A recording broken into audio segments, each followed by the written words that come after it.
The movie ends with a close-up on his face. Henry Hill standing at the front door in a bathrobe, squinting into the morning light, muttering about how he has to eat egg noodles and ketchup like some kind of schnook. Ray Liotta delivers the line with just enough self-pity to make you almost feel sorry for him, and then the screen cuts to black. Martin Scorsese gave you a punchline.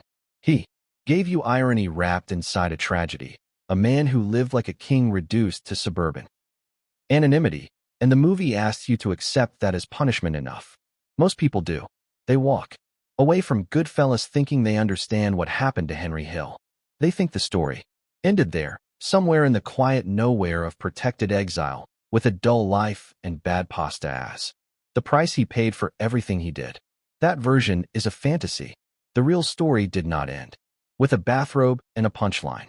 It ended with decades of chaos, children who slept with baseball bats, a government that finally gave up on the man it was paid to protect, and a death quiet enough to go almost unnoticed. And the most disturbing part of all of it is not what the mob did to Henry Hill. It is what Henry Hill did to everyone around him, over and over again, long after the cameras stopped rolling and the credits faded, and the audience went home believing justice had been served in the form of egg noodles. To understand how everything collapsed, you have to go back to the moment the flip actually happened, because the movie gets that wrong too. Goodfellas suggests a kind of inevitable moral reckoning, as if Henry turned himself in because some part of him understood that the life he had built was hollow and rotten at its core. That is a cinematic lie. Henry Hill did not become a government witness because he developed a conscience. He flipped because Jimmy Burke had started methodically killing everyone who knew anything about the Lufthansa heist at JFK Airport, and Henry understood with absolute clarity that his name was somewhere on that list. It was not guilt. It was arithmetic. The FBI offered him a deal that kept him breathing, and he took it the way any man takes a lifeline when the alternative is a bullet behind the ear and a shallow grave in Jersey. But here is the detail the film skips entirely, the one that tells you everything you need to know about the man before the story even properly begins.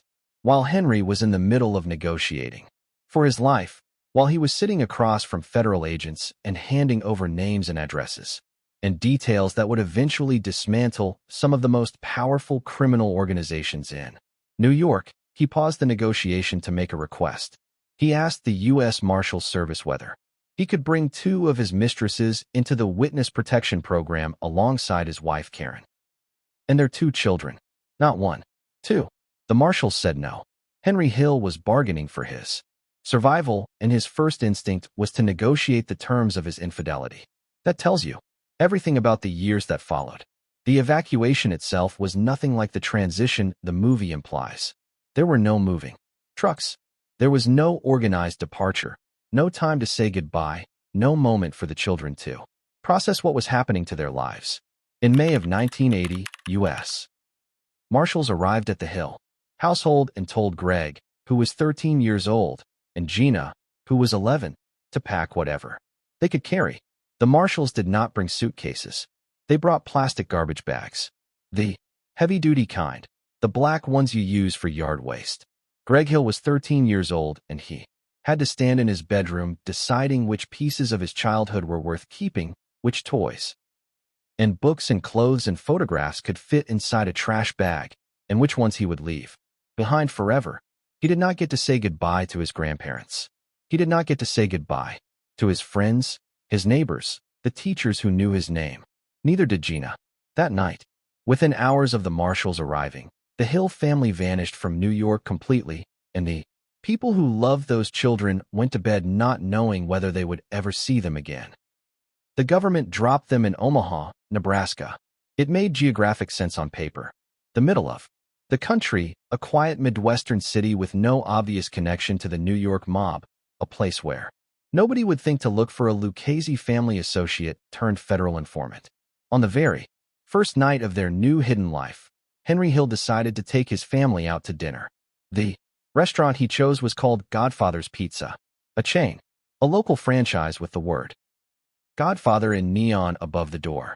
The man whose life was actively being threatened by the actual Leadership of an actual crime family sat down to dinner beneath a glowing sign that referenced the very world he was supposed to have escaped, and apparently saw nothing strange about it. The Marshals, when they eventually heard about this, were not amused. But the restaurant choice was not even the problem. The problem was Henry himself. The Hill family stuck out in Omaha the way a car fire sticks out in a parking lot. Jet black hair, heavy Brooklyn accents, flashy New York clothing in a dining room full of polite Midwesterners, who had probably never encountered anyone quite like them. Henry got drunk at the table. He talked loudly. He performed. He was exactly the man he had always been, in exactly the way he had always been it, completely indifferent to the fact that every head in the restaurant was turning in his direction. Greg and Gina sat across from him, absorbing the stares of strangers, already understanding something that would define the next decade of their lives. Their father could not stop being their father. It did not matter what name the government gave him, what city they dropped him in, what rules they laid out. Henry Hill was constitutionally incapable of disappearing. Within days of arriving in Nebraska, he started walking to local payphones to make collect calls back to his mob contacts in New York City. Think about what that means. The U.S. Marshals Service was spending thousands of dollars and enormous institutional resources to keep this man alive, and he was voluntarily calling the people who wanted him dead. Every single one of those phone calls was a thread that could be pulled. Every conversation was a potential trail. And back in New York, someone was absolutely listening, because Jimmy Burke was overheard inside a federal courthouse, whispering to a lawyer that he knew Henry was somewhere in the Midwest. The bounty on Henry's head had reportedly climbed to $2 million. $2 million in 1980 money. When the Marshals caught wind of how compromised the Omaha placement had become, they loaded the family into a government sedan in the middle of the night and drove them out of Nebraska in an emergency relocation. They landed in Independence, Kentucky, a small town that offered the same fundamental promise as Omaha had: quiet, anonymous, unremarkable. A place where a man could disappear if the man in question wanted to disappear. Henry Hill did not want to disappear. Within weeks of arriving in Kentucky, he had become a regular at Toughway Park Racetrack. Not as a casual visitor. He was running betting scams, cultivating relationships with local gamblers, working every angle the track had to offer with the same professional efficiency he had brought to every scheme he had ever run in New York. He somehow became entangled in a murky business arrangement with a state politician, the details of which have never been fully clarified. And then there was the horse. In a sequence that sounds invented but is documented, Henry arranged for an actual racehorse named Banana Split to be shipped across the country to Kentucky for his daughter. A registered thoroughbred, transported across state lines on a paper trail that any determined investigator could follow, imported by a federal witness living under a false identity with a $2 million contract on his life. The Marshals were trying to keep this man alive. He was importing horses and building a racetrack empire in his spare time. And then he topped even that. Sometime in 1981, living under his government-issued alias Martin Lewis, Henry met a young woman named Sherry Anders. He did not tell her his real name. He did not tell her about the mob, or the heist, or the bodies, or the $2 million sitting on his head, or the federal program funding his protection. He also did not tell her that he already had a wife and 2 children living in that exact same federal program under that exact same false identity. Henry Hill married Sherry Anders at a wedding chapel in Virginia City, Nevada. He committed federal bigamy while the American taxpayer was paying for his security detail.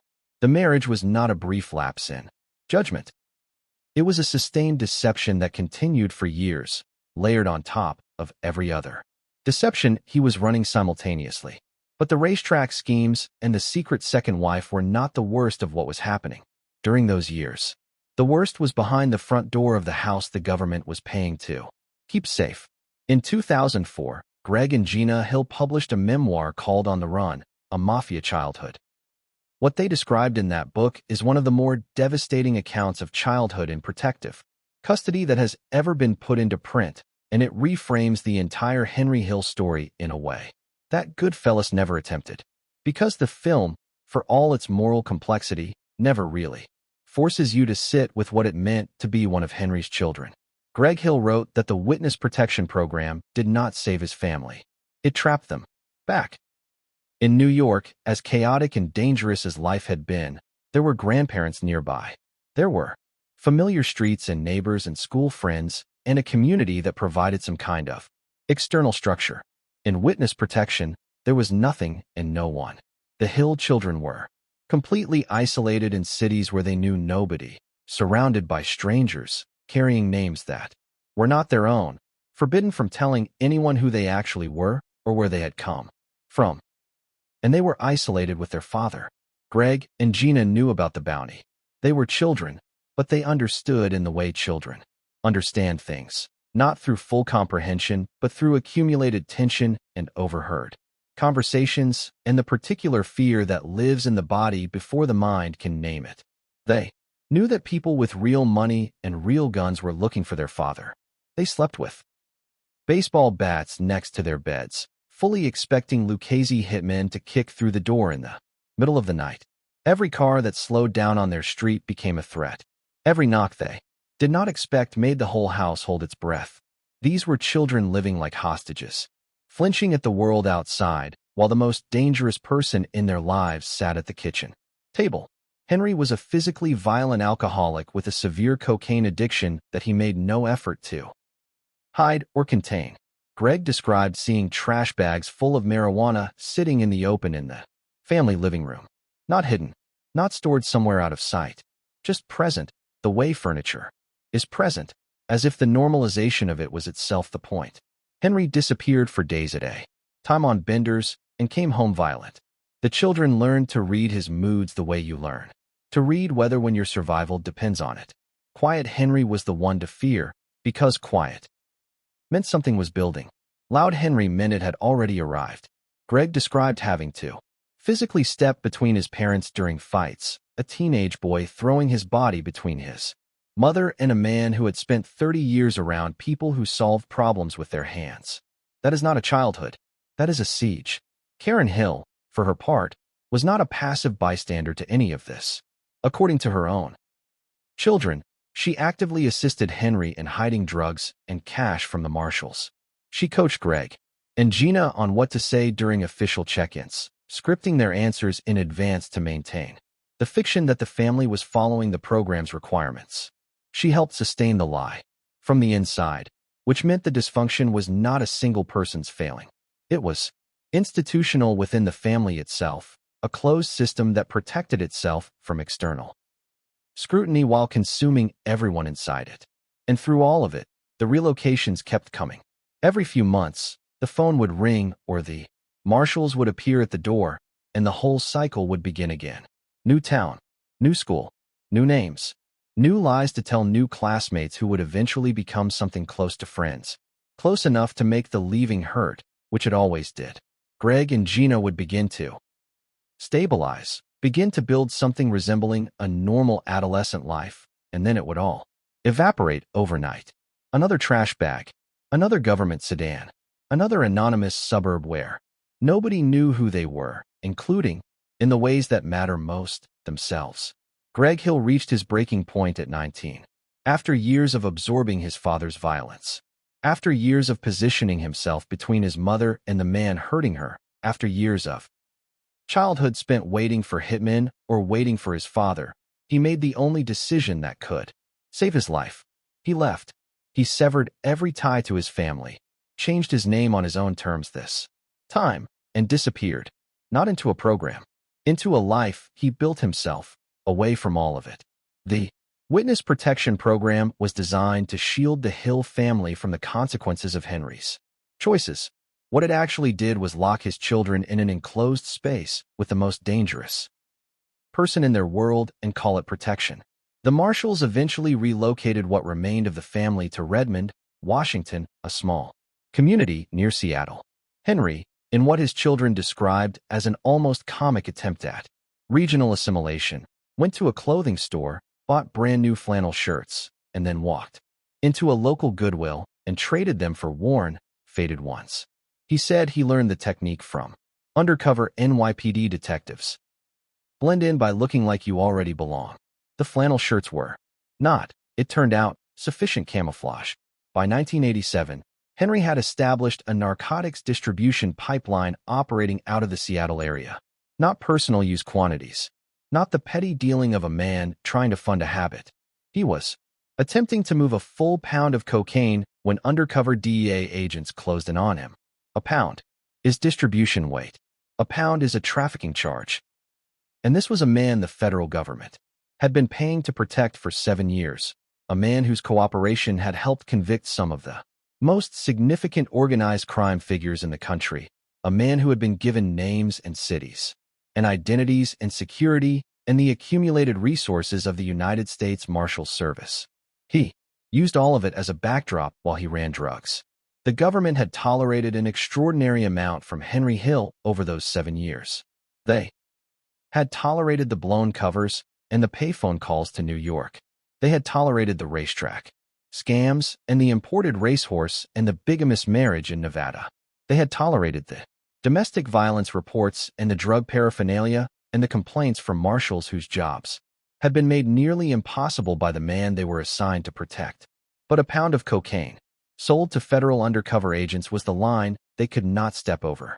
Henry Hill was formally expelled from the Witness Protection Program. The shield that had kept him alive since 1980 was revoked. He was on his own.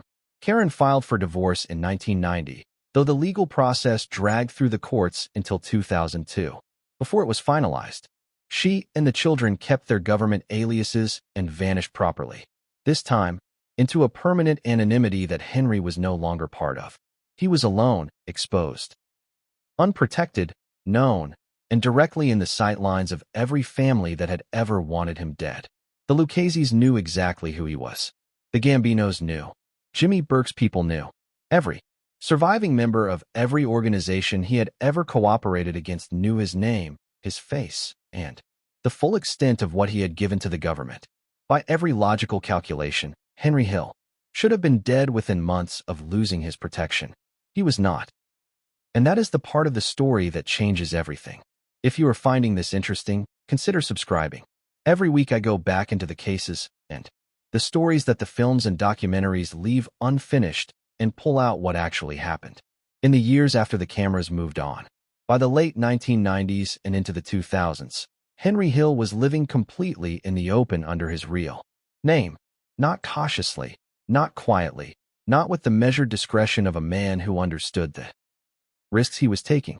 He was calling into the Howard Stern show while audibly drunk, slurring through stories about Jimmy Burke and the Lufthansa heist with the casual ease of someone recounting a fishing trip.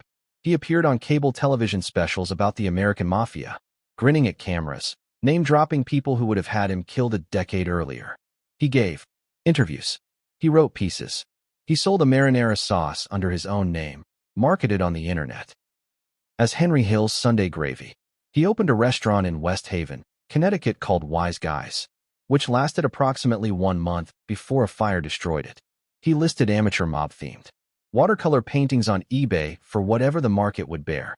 The man who had inspired one of the greatest crime films in American history was hawking pasta sauce and folk art on the early internet for beer money. And nobody touched him. Not a threatening phone call. Not a warning. Not so much as a rumor of a contract being considered. The most famous government witness in the history of the American mob was wandering around in broad daylight with his name on pasta jars and the organizations he had helped destroy looked the other way entirely. The reason for that silence is the actual ending of the Henry Hill story, the one that lands harder than any hit could have. The men who wanted Henry Hill dead were already gone.